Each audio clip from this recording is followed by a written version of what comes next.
오늘이 이제 본 강의, 소롱도 너무 길었네요. 우리가 전번에 완다나 공부를 했습니다. 부처님 예불문, 그러니까 원래 초기 불교 경전에 바탕한 예불문 공부를 했고, 그래서 우리가 그 동영상으로도 완다나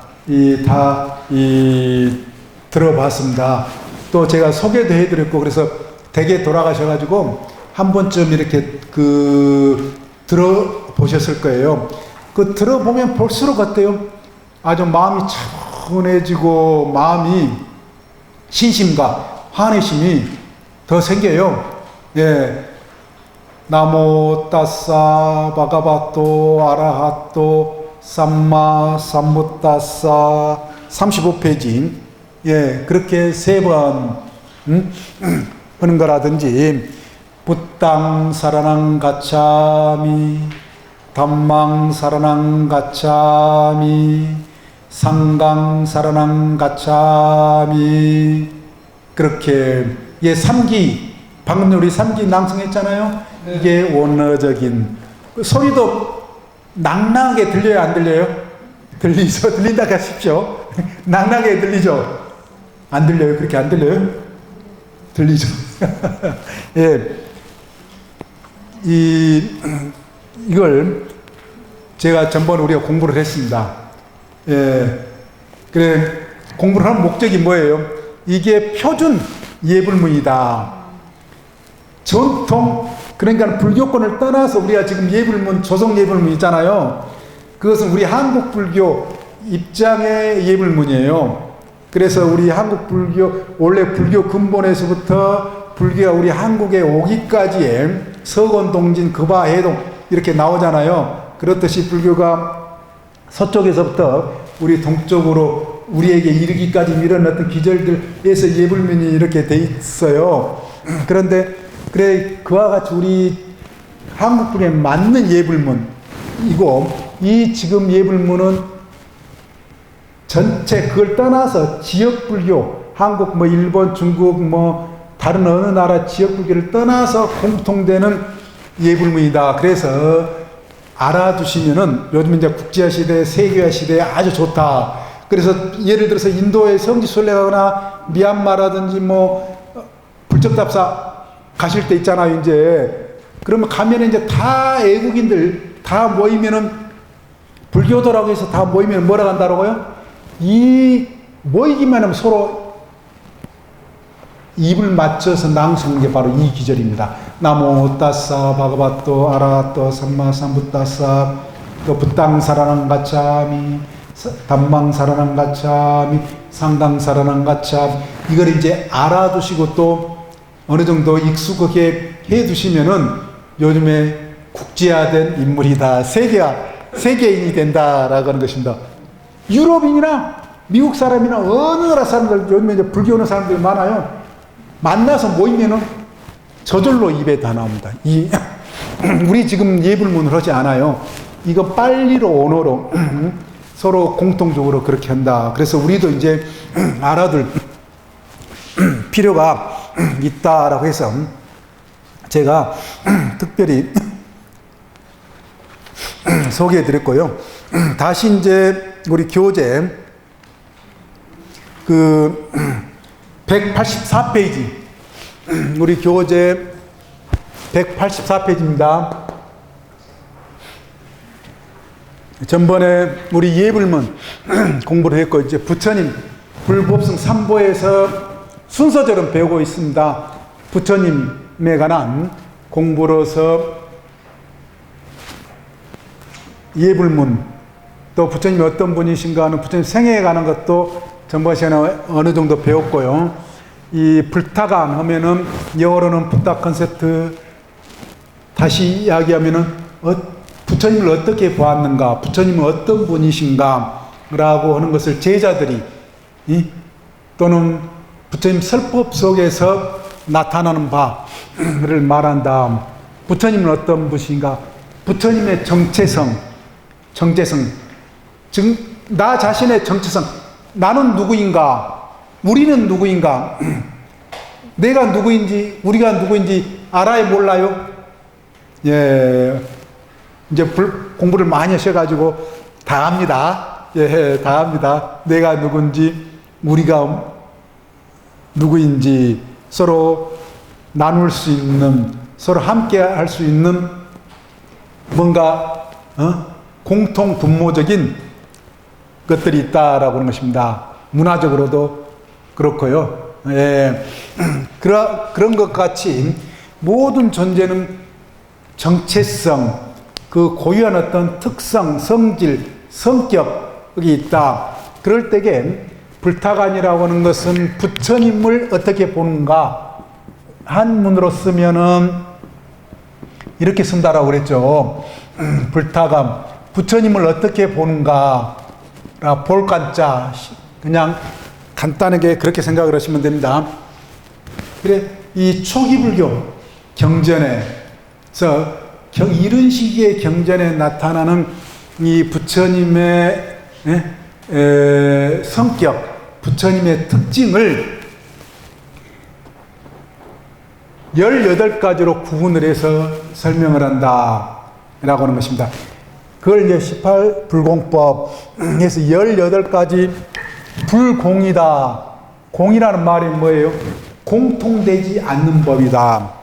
공통되지 않는 법이다 라고 하는 것은 부처님과 다른 어떤 성인, 성현들과 공통되지 않는다. 그 이야기는 뭐예요?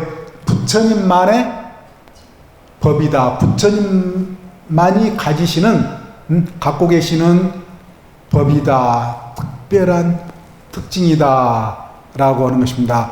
불교 내에서만 하더라도요, 부처님 있고, 보살님 있고, 아라한 있고, 등등의 여러 성인, 성현들이 이야기가 됩니다. 공부의 수준에 따라 가지고요. 그런데 그 수준에서 부처님 단계, 부처님 경지에서 이야기될 수 있는 것을, 이 경전 속에 나타나는 것을, 초기 경전 속에 나타나는 것을 스님들이, 나중 후대 불교 학자들, 논사들이 18가지로 이 체계적으로 정리를 해봤다라고 하는 것입니다. 그걸 18불공법이라고 불교학에서 그렇게 이야기를 해요. 또 불교 전통적인 종학에서 그렇게 이야기를 한다라고 하는 것입니다. 그러면은 지금 칠판에 적어진 것은요, 18가지 불공법이 무엇이냐? 심력. 부처님께서는 일반 성인들, 성현들과 달리 특별히 10가지의 힘을 가지고 계신다 라고 하는 것. 그리고 두 번째, 사무예심에서 이 부처님께서는 두려움이 없으시는데, 어떤 두려움이 없느냐? 4가지 측면에서 또한 두려움이 없다 해서 이걸 4개. 그리고 마찬가지로 항상 마음의 희비에 끄달리지 않으신, 들뜨고 침체되는, 우울해하는 뭐 그런 것에 끄달리시지 않고 항상 마음을 일정하게 이렇게 유지시키는 그런 어떤 것으로서 삼염주, 3개가 부처님의 어떤 정신적인 어떤 특징으로서 이야기가 되고, 이 또한 대비, 위대한 자비심으로 대비가 이야기된다. 그래, 왜 이게 이제 18가지겠습니까? 10개, 그 다음에 4개, 3개, 하나 더 하면은 18개. 예, 학자들이 초기 불교 경전에서 이러한 정리를 했다라고 하는 것입니다. 이제 조금 부처님이 어떤 분이신가 해서 이 체계적인 어떤 그런 정리법인데요. 예, 그래서 우리는 이 부처님을 어떻게 볼 것인가 해서 우리 사람을 설명하는 데 있어서 신체적인 점과 또한 어떤 점을 나눠서 설명을 할 수 있겠습니까? 정신적인 부분. 예. 2가지로 쉽게는 2가지로 구분해서 이야기를 할 수가 있습니다. 그래, 신체적인 부분을 금강경이라든지 나중에 이렇게 보면은 뭐라고 그래요? 신상. 그래, 32대인상, 뭐 80종호라고 신체적인 특징, 그래서 신상을 이야기를 하게 됩니다. 예. 그래, 우리 개개인에게서도 신체적인 특징에서, 아, 저 사람은 예쁘다, 뭐 밉다, 또 뭐 눈이 매력적이야, 뭐 코가 매력적이야, 뭐 그렇게 이야기를 해요, 안 해요? 일종의 그 신체적인 특징입니다. 그게 이제 신상이라는 겁니다. 예. 요즘에 이제 외모 지상주의 해가지고 외모를 엄청 따지는, 그런 시대잖아요. 그래서 몇 번 성형해도 요즘에는 저기 뭐 누가 되거나 뭐 부끄러울 것도 아닌 그거잖아요. 예, 그런 정도로 이제 우리 사회가 이제 많이 듣고 외국인들도 우리나라로 성형으로 많이 온대요. 예. 신체적인 어떤 특징을 바꾸는 것도 이제 우리에게 있어서 이제 늘상 지금 우리 한국 사회에서는 이제 보여지는 건데요. 이 부처님에게도 마찬가지로 신체적인 특징이 이야기가 된다라고 하는 것입니다. 우리 지금 중생들에게서도 신체적인 특징이 다 나름 있어요.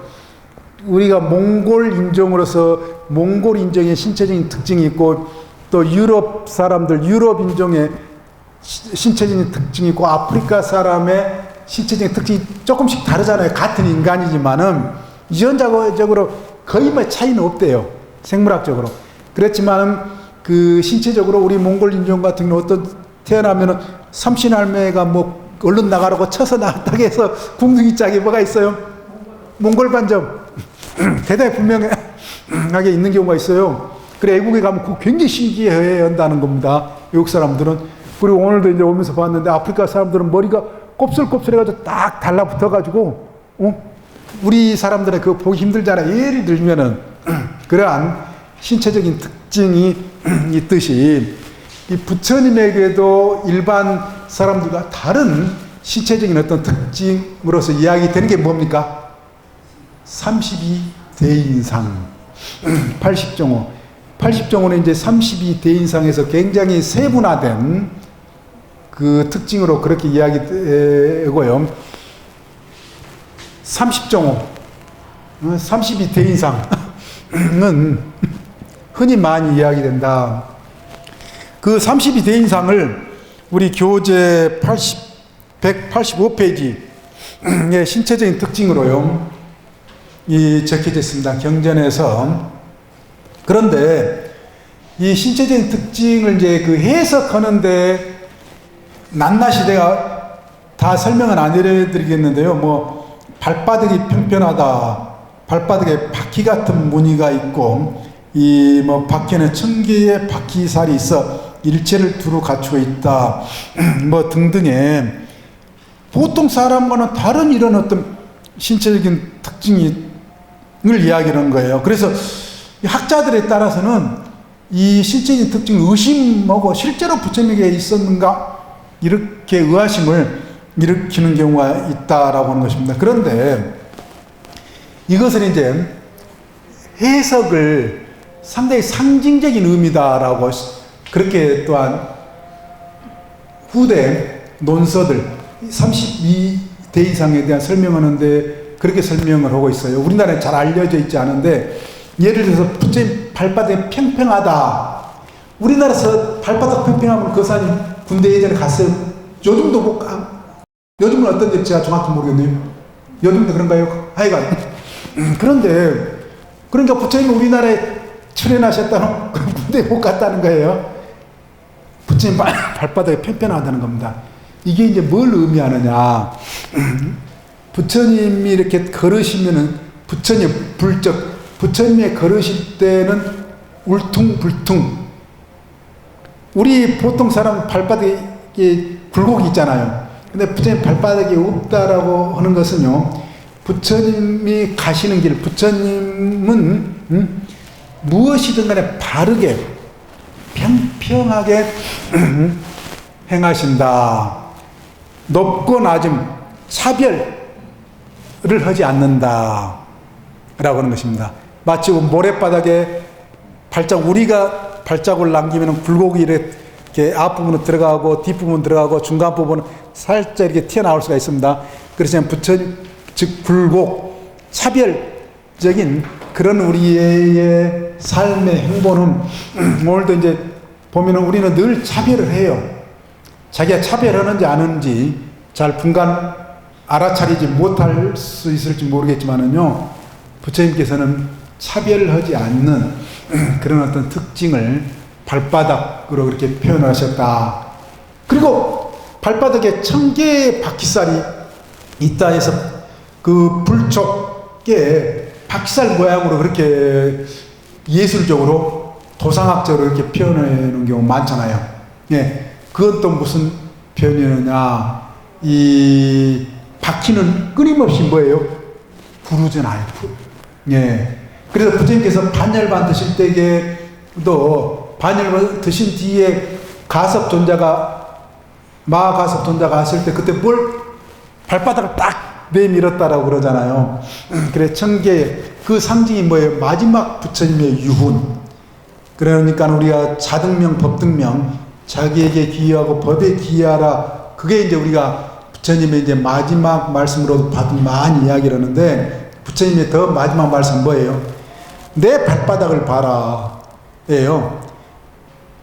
그 발바닥 보라는 이유는 부처님은 성도 오시고 난 뒤에요. 길에서 길, 마을에서 마을, 나라에서 나라 쉬지 않고 발바닥, 맨발로 다니시면서 뭐 했어요?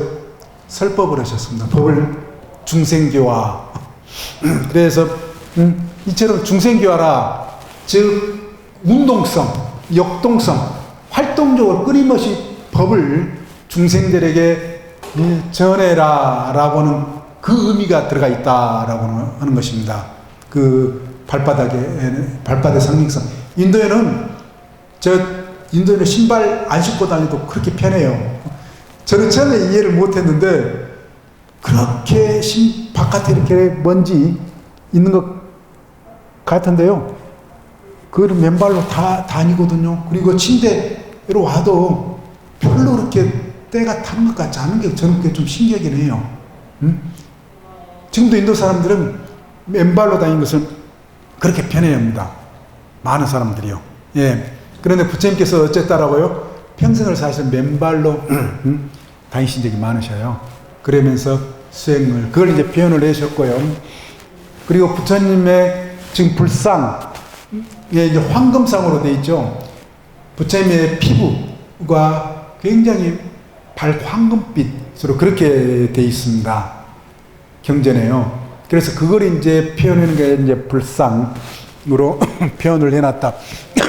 예를 들면은 그리고 이제 부처님의 이 정수리 약간 이렇게 블록 튀어나왔죠. 그 부분도 32상 중에 이렇게 다 나온 걸 표현해 놓은 것. 그래서 32상 신체적인 특징. 근데 이건 이제 이해하는데 굉장히 좀 주의가 필요할 것 같아요. 불상을 32상들에 이렇게 불상의 표현이 되어 있다라고 그렇게 이야기를 합니다. 우리가 백호로부터 해서요. 예, 그래 불상에 대한 이해와 함께 32상이 갖는 그 상징적인 어떤 의미도 우리는 한번 알아두고요. 그렇지만은 가장 중요한 것은 뭐냐? 정신적인 특징이다.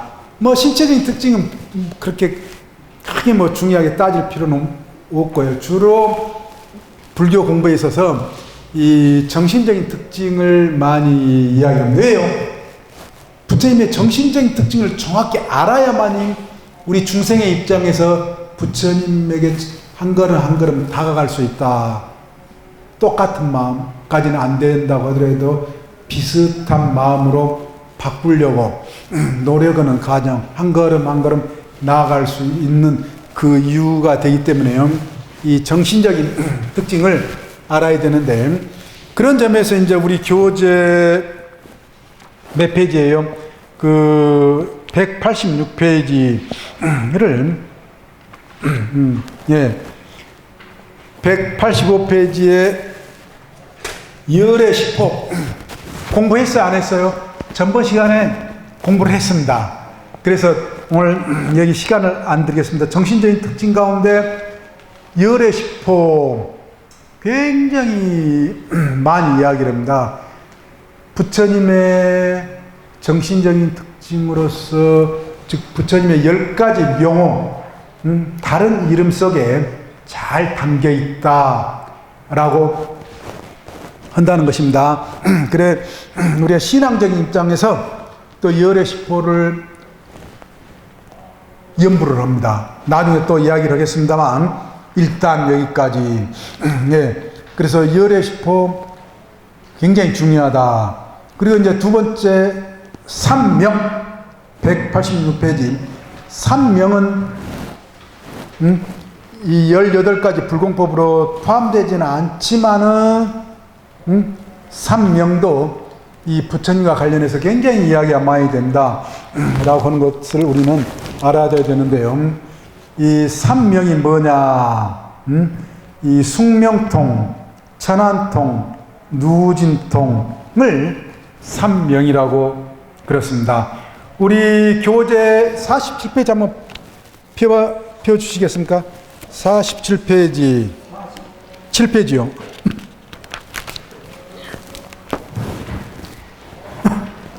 47페이지 무학 삼명경 그거 보고 계시죠? 예.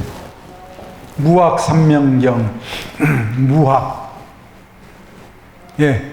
다 펼치셨죠? 거기에서 삼명이란 말 나옵니까? 안 나옵니까? 나옵니다.